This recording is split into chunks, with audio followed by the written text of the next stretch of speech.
There is something nobody warns you about when you become the person who can survive anything. People admire the way you read a room before anyone speaks, the way you notice shifts in energy that others completely miss, the way you stay calm while everyone else falls apart. You became the one who always senses danger first, always thinks several steps ahead, always knows how to adapt. And for a long time, it probably felt like a strength. Maybe it still does. But what nobody talks about is the hidden cost of becoming this aware. Because the same experiences that taught you how to survive also taught your nervous system that it is never truly safe to relax. So even when life becomes quieter, something inside you keeps scanning, keeps anticipating, keeps preparing for impact that may never come. You look composed on the outside, but internally, your mind has been running for years without rest. And eventually, the intelligence that once protected you slowly becomes the thing that exhausts you the most. The first cost of traumatic intelligence is that your nervous system never truly learned how to rest. When you grow up in an environment where emotional safety is unpredictable, your brain adapts in the only way it knows how, by staying alert. Psychologists call this hypervigilance, but for you, it was never a disorder, it was survival. Your mind learned to constantly scan the room, monitor people's moods, detect tension before it exploded, and anticipate danger before it arrived. As a child, this intelligence protected you. It helped you avoid conflict, prepare for emotional shifts, and stay one step ahead of situations that felt unsafe. The problem is that the nervous system does not automatically understand when the danger is over. It simply continues running the same program long after the environment has changed. So now, even in moments that are objectively calm, something inside you still refuses to fully settle. You notice tiny changes in tone that nobody else hears. You replay conversations late at night, searching for hidden meaning. You feel responsible for maintaining emotional stability around you even when nobody asked you to. Your body may be sitting in a quiet room, but your nervous system is still preparing for impact. This is why your exhaustion feels different from ordinary tiredness. Sleep helps the body, but it does not easily calm a brain that has spent years believing rest is unsafe. And because you have become so functional, so capable, most people never realize how much energy it takes for you to appear calm. They see composure, but they do not see the constant internal monitoring happening underneath it. They do not see the invisible fatigue that comes from living in survival mode for so long that your mind no longer remembers what true safety feels like. The second cost of traumatic intelligence is that you become extraordinarily skilled at reading everyone except yourself. You notice subtle emotional shifts that other people completely miss. You can sense when someone is hurt even while they are smiling. You can hear tension hidden beneath ordinary words. You instinctively understand what people need, what they fear, what they are trying not to say, and because you develop this awareness so early, it feels almost automatic now. But when that same attention turns inward, something strange happens. The clarity disappears. Suddenly, the simplest questions become difficult to answer. What do you actually feel right now? What do you truly want? What do you need emotionally that you have been denying yourself for years? Instead of certainty, there is silence. Instead of connection, there is confusion. This happens because traumatic intelligence was never designed to help you understand yourself. It was designed to help you survive other people. Your nervous system learned very early that monitoring the emotional environment around you was more important than listening to your own inner world. Other people's moods became urgent. Your own feelings became secondary. Survival trained your attention outward so thoroughly that inward awareness never had the chance to fully develop. And over time, this creates a very specific kind of loneliness. You become the person everyone feels understood by while secretly feeling disconnected from yourself. You become emotionally intelligent in every direction except your own. You sit with other people's pain easily, but struggle to sit with your own without feeling lost or numb. Sometimes you may even feel emotionally hollow without understanding why, because the part of you that learned to observe everything outside never learned how to gently turn inward and ask, how am I really doing? And perhaps the most painful part is that from the outside, nobody notices this disconnection. They see someone insightful, emotionally aware, deeply perceptive. But internally, there are moments where you feel like a stranger to yourself, carrying emotions you cannot fully name and needs you were never taught you were allowed to have. The third cost of traumatic intelligence is that intimacy begins to feel dangerous, even when it is the thing you want most. People often assume that those who pull away from closeness simply do not care deeply, but the truth is usually the opposite. You crave connection in a way that is almost painful because you know what it feels like to go emotionally unseen for most of your life. You long for someone who can understand the parts of you that have always remained hidden beneath competence, awareness, and self-control. But the moment someone truly gets close, something inside you starts to panic. Not always consciously, not in a dramatic way, but quietly, instinctively. Your nervous system remembers something your mind may not fully realize. The closer someone becomes, the more power they have to hurt you.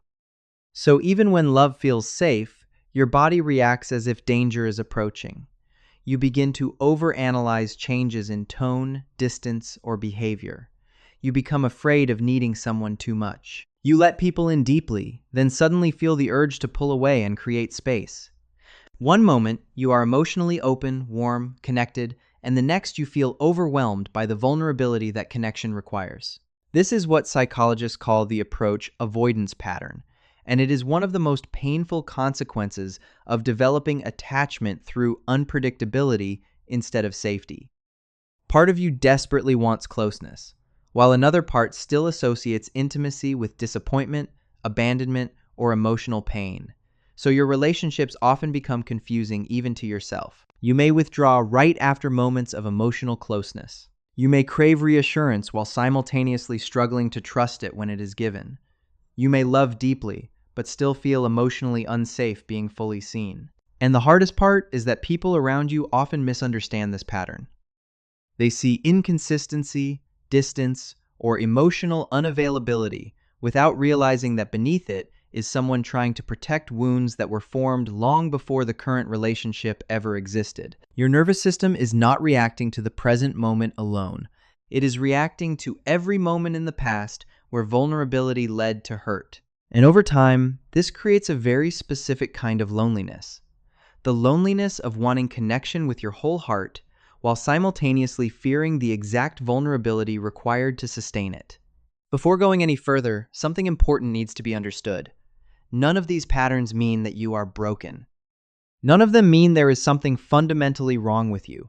The intelligence you developed is real. The awareness, the emotional perception, the ability to survive difficult environments and carry enormous emotional weight, those are not imagined strengths. They were adaptations created by a nervous system trying to protect you in circumstances where safety could not be assumed. What you are experiencing now are not character flaws. They are deeply human consequences of learning survival before learning safety. And when people spend years carrying these patterns without language for them, they often turn their confusion into shame. They believe they are too sensitive, too distant, too complicated, too exhausted. But healing often begins with something much simpler than fixing yourself. It begins with finally naming what you have been carrying. Because once the wound has a name, you no longer have to fight it blindly.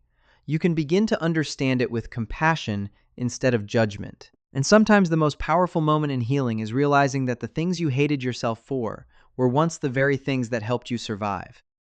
The fourth cost of traumatic intelligence is that you often become drawn toward the very chaos that once hurt you, not because you enjoy suffering, but because your nervous system learned to mistake unpredictability for familiarity. When someone grows up in emotionally unstable environments, the brain quietly develops a blueprint for what connection is supposed to feel like. And if love, attention, or safety were inconsistent, then inconsistency itself can start to feel strangely normal. Calm, on the other hand, may feel unfamiliar, distant, or even suspicious. This is why people with traumatic intelligence sometimes find themselves repeating the same painful relationship dynamics over and over again without fully understanding why. They are unconsciously pulled toward people who require emotional labor, emotional guessing, emotional management, because those are the exact survival skills they spent years mastering. A peaceful relationship may initially feel comforting, But after a while, something deeper in the nervous system begins to feel restless. Stability can feel emotionally flat when your brain was conditioned to associate intensity with connection. You may mistake emotional unpredictability for passion, anxiety for chemistry, or constant emotional work for love. And because these patterns operate beneath conscious awareness, they often repeat automatically. You find yourself attracted to emotionally unavailable people, inconsistent affection, mixed signals, or relationships where you constantly have to prove your worth in order to feel secure.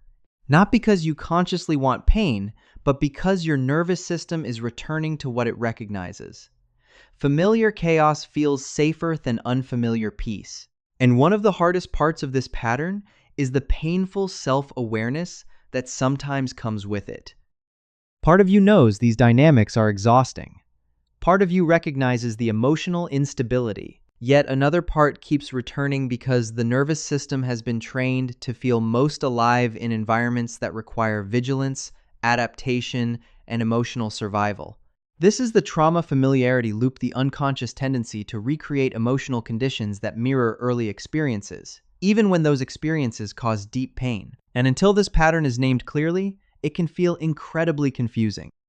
You may blame yourself for choosing the wrong people without realizing that your nervous system has been quietly trying to recreate what once felt emotionally familiar, even if it was never truly safe. The fifth cost of traumatic intelligence is that eventually your gifts stop feeling like gifts and start becoming a hiding place. Because when you become highly capable at a young age, people begin to see you as the strong one, the dependable one, the calm one. The person who always knows what to do under pressure, who can carry emotional weight without breaking, who supports everyone else while asking for almost nothing in return. And over time, that competence becomes a kind of emotional armor. The more functional you appear, the less people think to ask whether you are struggling at all. Your intelligence allows you to perform stability so convincingly that even the people closest to you may never notice how exhausted you actually are. You learn how to keep conversations focused on others. You learn how to stay composed while quietly falling apart inside. You become skilled at giving emotional support while feeling emotionally unreachable yourself. And because you have spent so many years surviving through self-control, vulnerability can begin to feel almost impossible. So instead of asking for help, you become even more capable. Instead of slowing down, you keep functioning. Instead of admitting that you are overwhelmed, you hide inside productivity, responsibility, emotional insight, or caretaking. But eventually something inside begins to wear down. Not dramatically, not always visibly, but quietly. It becomes a deep kind of exhaustion that people rarely recognize because it hides behind achievement and composure. This is the loneliness of high-functioning trauma, the experience of being admired for your strength, while secretly wishing someone would notice how tired you are beneath it. Not weak, not broken. Just tired in a way that comes from carrying too much for too long without ever truly putting it down. And perhaps the saddest part is that your gifts themselves can become the walls that isolate you. The more emotionally intelligent you are, the easier it becomes to conceal your own pain. The more capable you appear, the harder it becomes for others to realize you also need care, softness, reassurance, and support. So, you continue performing wholeness while privately longing for a moment where you no longer have to be the strong one for everyone else. This is the dark side of traumatic intelligence. The gifts were real. Your ability to read people, survive chaos, stay calm under pressure, and carry emotional complexity did not come from nowhere. They were built from experiences that forced you to become aware long before you should have needed to be. But alongside those gifts came a cost that many people never see. A nervous system that forgot how to rest. A heart that longs for closeness, while still fearing it. A mind trained to anticipate danger even in moments of safety. None of this means your strength was fake, and none of it means you need to reject the person you became in order to heal. In fact, healing often begins the moment you stop viewing these patterns as personal failures and start recognizing them as understandable responses to what you survived. Because awareness changes something important. What remains unnamed controls you quietly. What becomes understood can finally begin to soften. And maybe for the first time, instead of asking yourself why you are this way, you can begin asking a gentler question. What did your nervous system have to learn in order to keep you alive back then? And what is it finally allowed to let go of now? You do not need to lose the depth you built in order to heal. You do not need to become less sensitive, less aware, or less emotionally intelligent. The goal was never to erase the parts of you that survived. The goal is simply to let go of the constant vigilance that convinced you survival had to be permanent. For so many years, your nervous system believed your value came from being strong, prepared, composed, useful, and emotionally available for everyone else. But healing is not learning how to carry more. Healing is finally learning that you are allowed to rest without earning it, allowed to be cared for without performing strength first, allowed to stop pretending you are okay every moment of the day. There is a softer life waiting beyond survival mode, one where calm does not feel dangerous and vulnerability does not feel like weakness, dizziness. And maybe the deepest form of healing is not becoming someone new, but finally feeling safe enough to become fully human again. Safe enough to unclench, safe enough to be held, safe enough to believe that your nervous system no longer has to fight every second just to deserve peace.